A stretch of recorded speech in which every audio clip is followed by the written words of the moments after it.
Hello everyone, I am Professor Anish Vora and I welcome you all in this video lecture.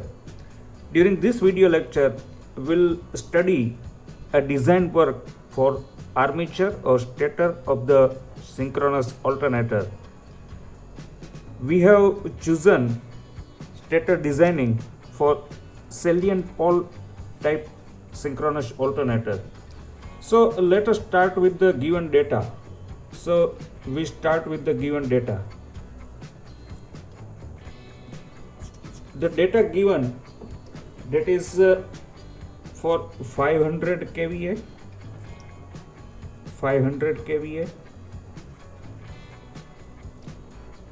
6.6 kV voltage, 50 Hertz, 3 phase,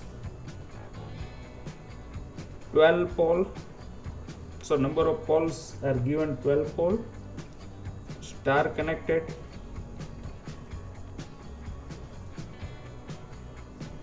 salient pole type synchronous alternator. Some of the additional data given, that is specific magnetic loading, that is BAV, that is given as 0.56 Weber per meter square, and specific electric loading AC, that is given as 26,000 ampere conductor per meter. So ampere conductor per meter. So these two data is given. Additionally, we have been given L by tau, that is 0.65, kW, that is given as 0.955. So this much of data is given, and we need to find out first main dimension. So main dimension of the stator,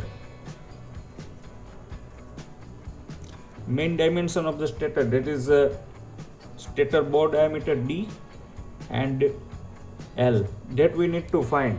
So D and L, that is our main dimension, that we need to find. Then total number of conductor, total number of stator conductor,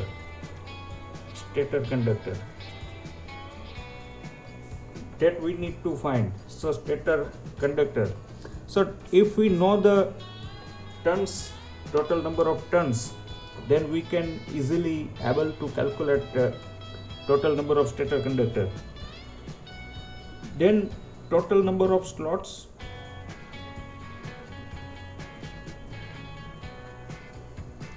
and conductor per slots, that we need to find. So conductor per slots and total number of slots. Some of the constraints given. So constraints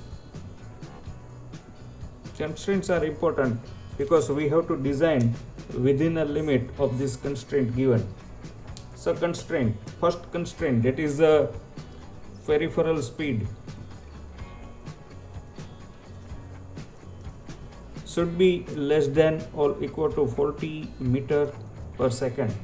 When we use a salient pole type of machine, peripheral speed is less, and if we use bolted on pole type, then maximum up to 50 meters per second peripheral speed can be chosen, right?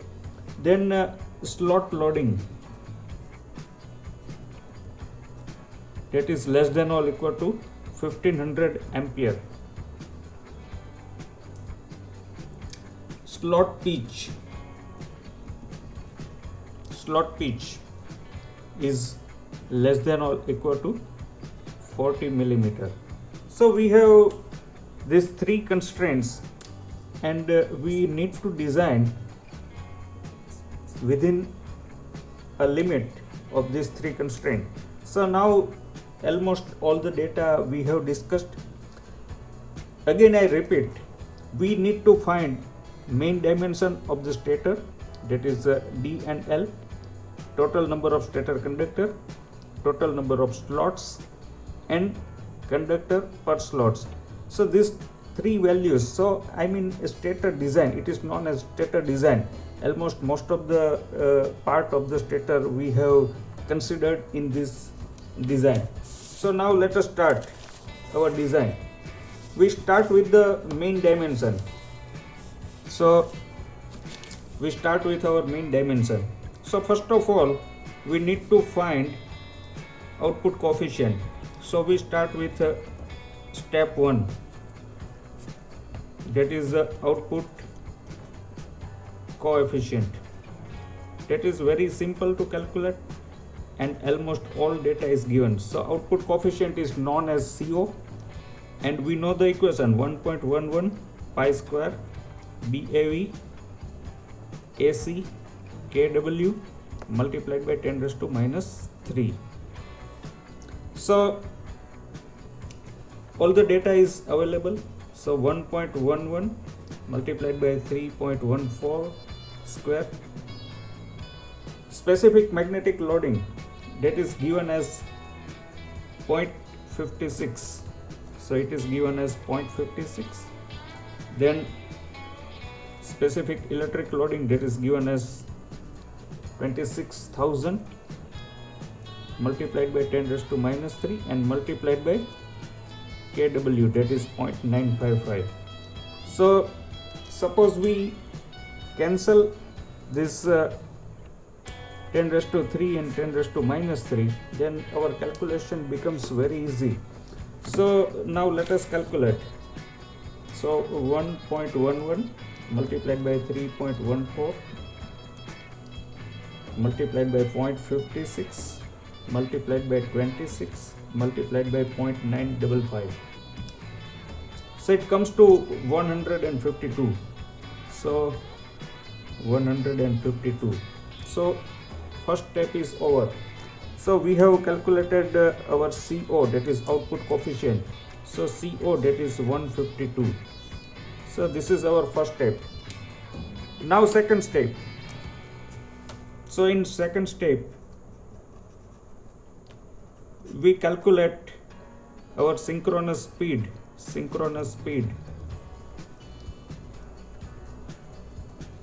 in revolution per second, right?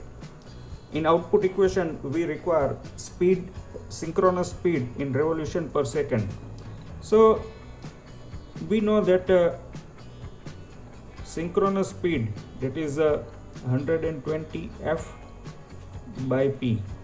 So it is equal to 120 multiplied by 50. Frequency is given 50 Hertz, then divided by 12 pole. So it comes to 500 RPM,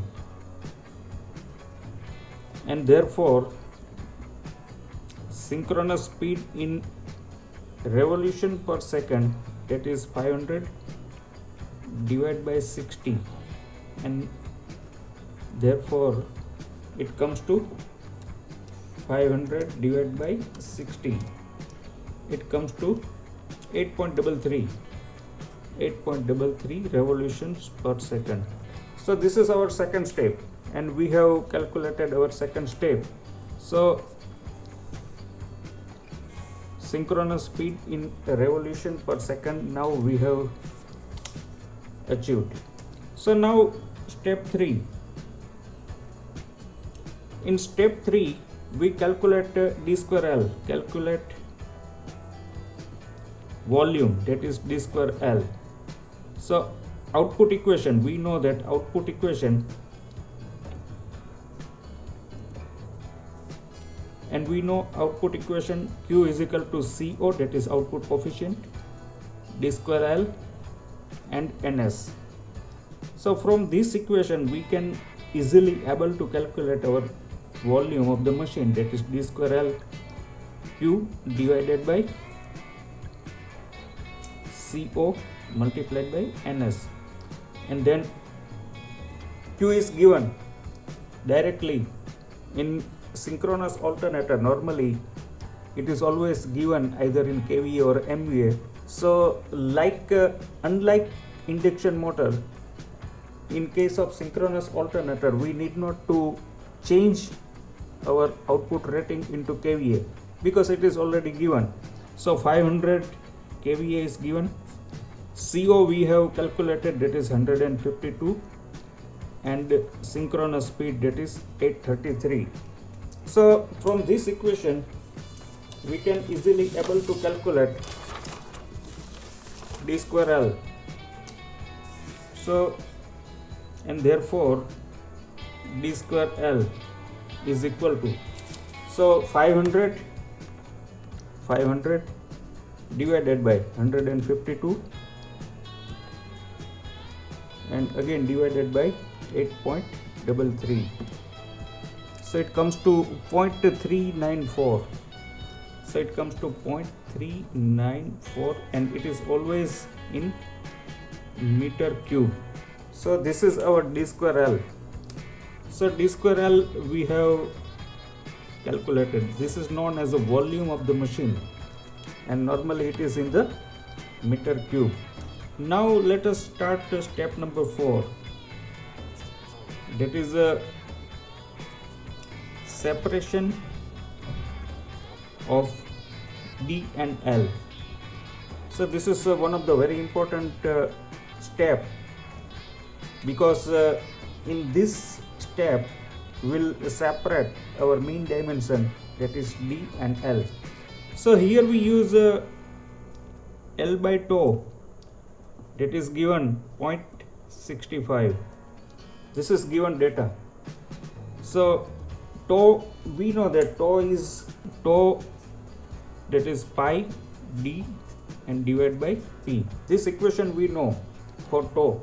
So therefore L is equal to 0.65 times tau, and that is equal to 0.65 multiplied by pi d and divided by p. So d is not known, all other data is known. So 0.65 multiplied by 3.14 divided by 12 times d. So in this equation diameter d is not known, so L we will get in terms of d, and then it can be utilized 0.65 multiplied by 3.14 and divided by 12. So that is 0.17. So L is 0.17 times d. This is very important, one of the very important equation. So now we substitute this value of L. So let us substitute value of L into d square L equation, right? So now d square multiplied by 0.17 times d, and then it is equal to 0.394, right? That was the equation we had calculated, d square L 0.394, and now we have substituted value for L. So it comes to d cube 0.394 divided by 0.17, and then it comes to 0.394 divided by 0.17, then it comes to 2.31, or rather 2.32. Let us take 2.32, and therefore d is equal to, so now we take a cube root of the 2.32, then we have a cube root 2.32, so it comes to 1.32. So diameter we have calculated in meter, so it is 1.32. So one of the dimension we have calculated, so it is 1.32. So now from the diameter it is very simple to calculate L, and therefore L is equal to 0.17 d So 0.17 times 1.32, and therefore L is equal to 1.32 multiplied by 0.17, so it comes to 0.22. So 0.22 meter. See, in case of salient pole, we have a large diameter and length is smaller, right? This type of observation we should keep. So 1.32 meter, that is diameter, quite large, and we have only 0.22 meter, that is length.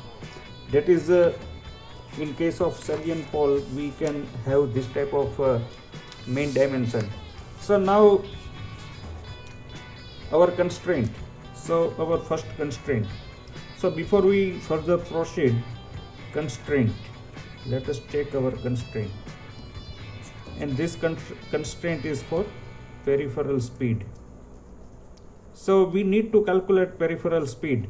Peripheral speed we normally calculate for a rotor. If we neglect air gap length, then stator internal bore diameter we can have equal for a rotor diameter. So if we take a similar rotor diameter, then peripheral speed VA, that is pi d and ns. So 3.14 multiplied by d, that is 1.32, and multiplied by speed, that is 8.33.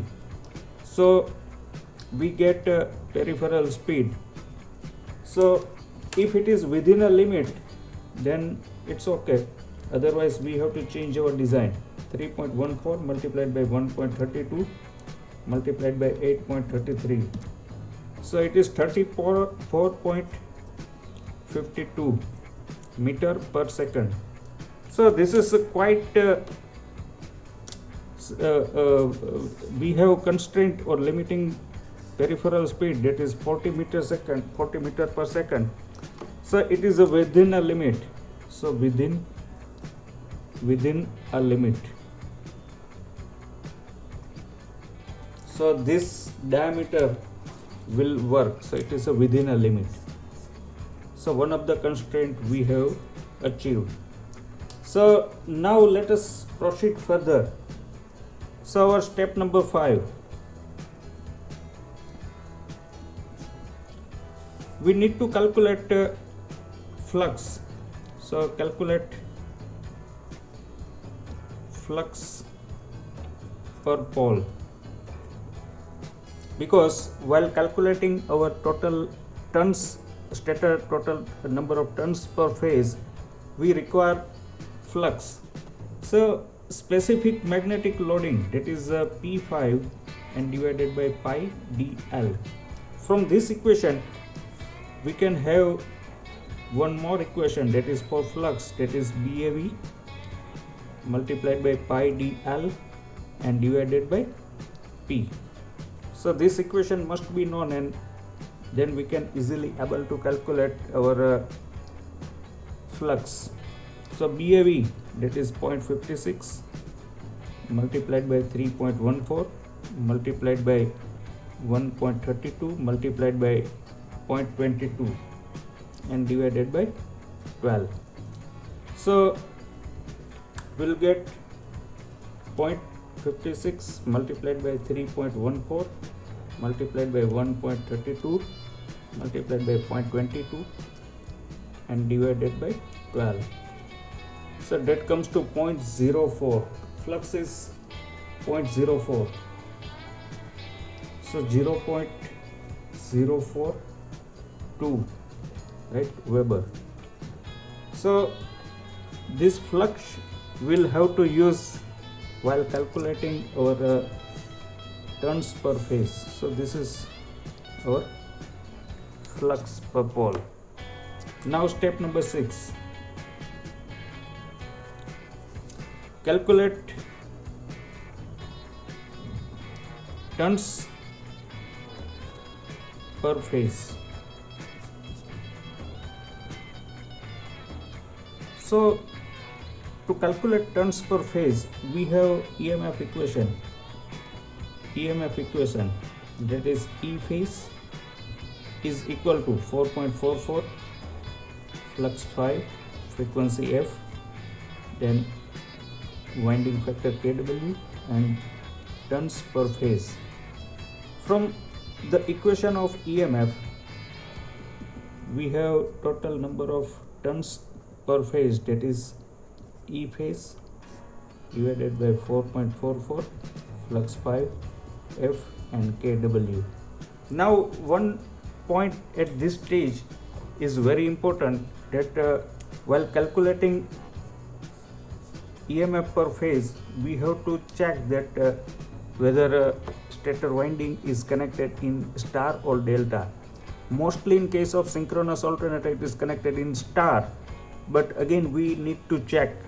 It is given in this design parameter that stator is connected in star. So while calculating our EMF per phase, we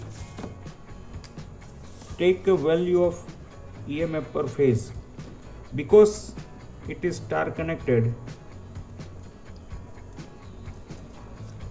and therefore E phase, that is 6.6 divided by root 3, so it comes to root 3, so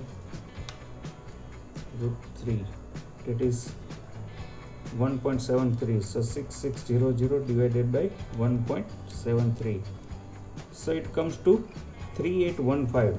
So we get a phase voltage, that is 3815 volt. Now from this voltage we will able to calculate our turns per phase. So turns per phase, that is again I write equation E phase divided by 4.44 kW 5, that is flux and frequency, right? So 3815 divided by 4.44 multiplied by 0.955 multiplied by 0.042, that is flux, that is we have calculated, and we have frequency, that is 50 Hertz. So let us simplify it.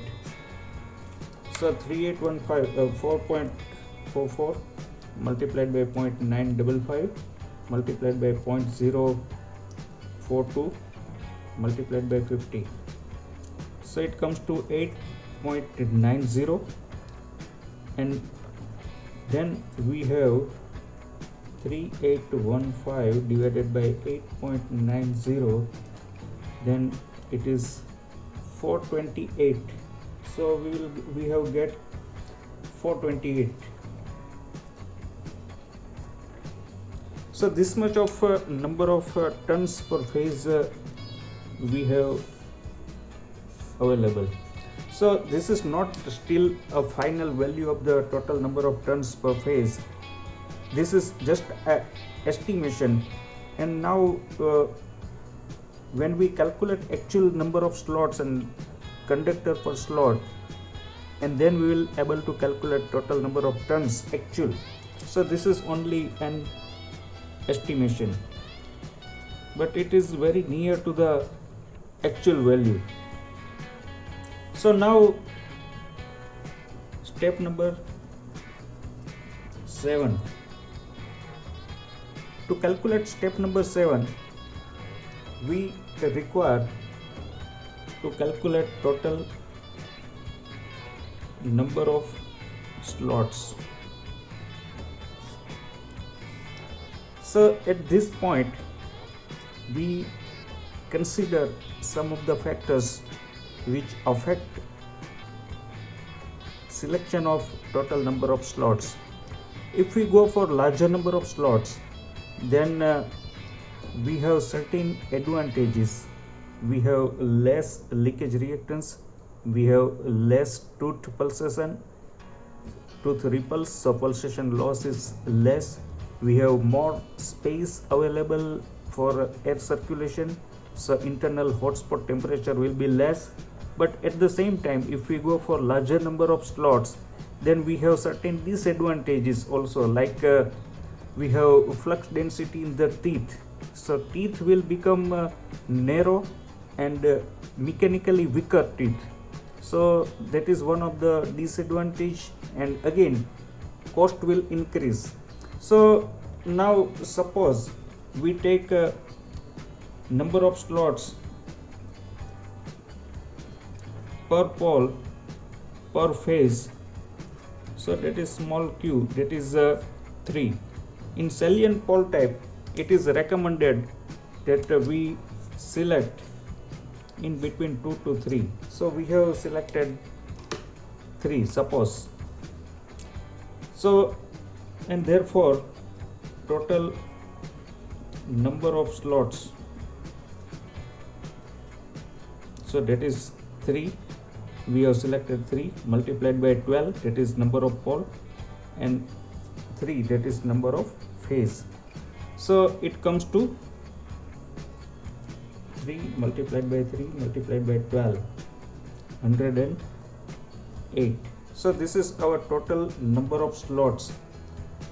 So once we calculate the total number of slots, again we should go for another constraint, and that is for the slot pitch. So if we consider 108 slots, then we have to consider our constraint number 2. So constraint number 2,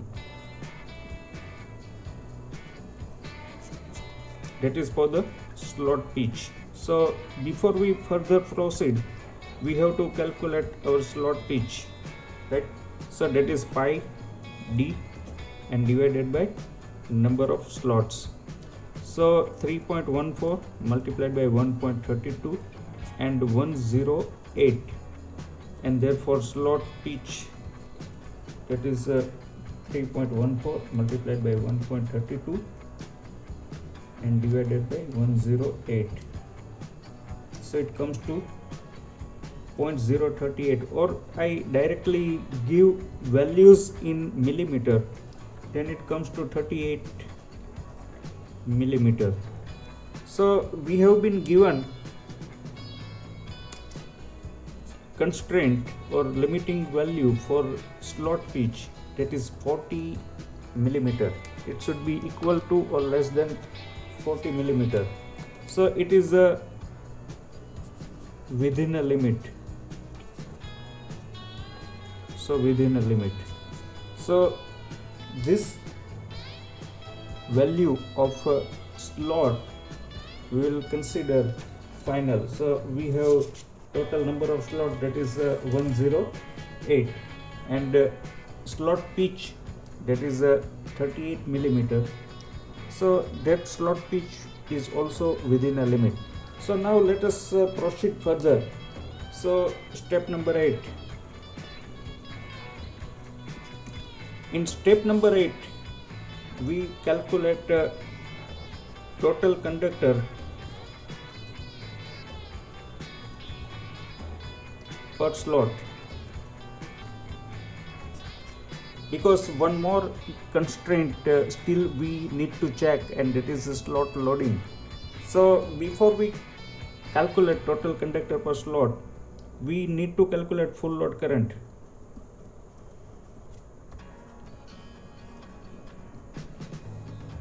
So I phase, that is 500 kVA multiplied by 10 raised to 3 root 3 multiplied by 6600. So 5 multiplied by 1000 divided by 6600 and divided by 1.73, then it comes to 43.79 ampere. So full load current we have calculated, and that is 43.79 ampere.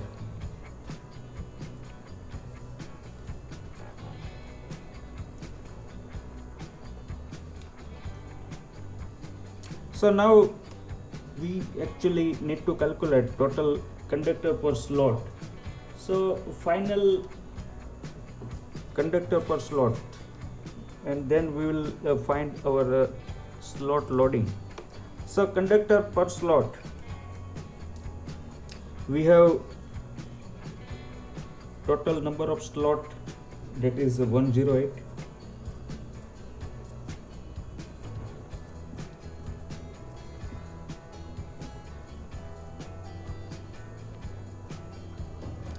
So total number of slot per phase, total number of slot per phase, that is 108 divided by 3, so 36.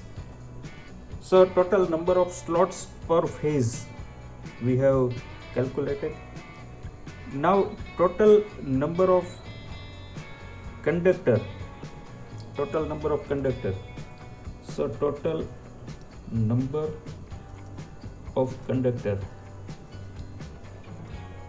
that is 2 times our turns per phase. So total number of conductor per phase, that is 2 times our total number of turns per phase.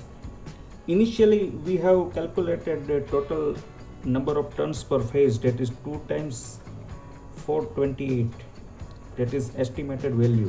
So it comes to 428 multiplied by 2, 856, that is the total number of conductor per phase. Now we have two values available. One is total number of conductor per phase, and we have total number of slot per phase. So from these two value, now let us calculate total number of conductor per slot per phase. So now this is important. Again I repeat, we have total number of slot per phase, that is 36, and we have total number of conductor per phase, that is 856. So total number of conductor per slot phase wise, right? So total number of conductor, it is 856. So we have 856 and divided by 36. So it comes to 856 divided by 36. So it comes to 23.77. So we take a value as a 24. So now we have total number of conductor per slot, that is 24. Now at this stage we check for our next constraint. So here we have to check constraint, then we can proceed further. Constraint for slot loading. Say we have two values, total number of conductor per slot,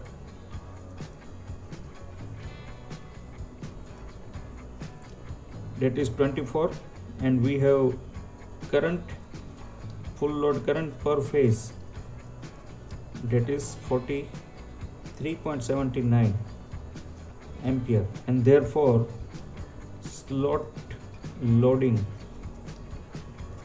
is equal to 24 multiplied by 43.79, and then it comes to 24 multiplied by 43.79, it comes to 1050.96. So we can take as a 1051 ampere. So slot loading is a limiting value is given as a 150 ampere. So it is very less than our limiting value. So slot loading is again within a limit,